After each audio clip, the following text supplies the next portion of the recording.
Yan, may linya na rin ng kuryente. Ayan yung bagong patayong bahay ng kapitbahay. Yan yung kalsada. Tapos ayan na ang aming nabiling lote. Ayan. Ayan siya.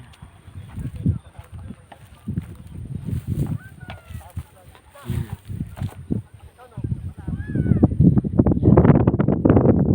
May naglinis na kapitbahay. Ayan. Sinunog. Kaya yung aming mga tinanim, nasunog din. Grabe. Naging abo ang mga tinanim namin niyo.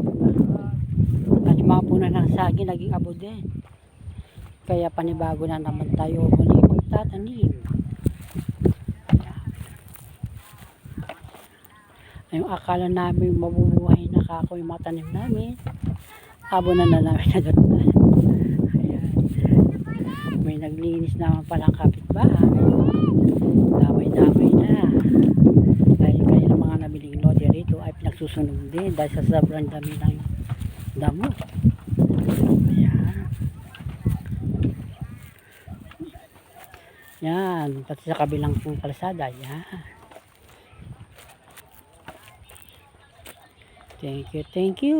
Thank you for watching.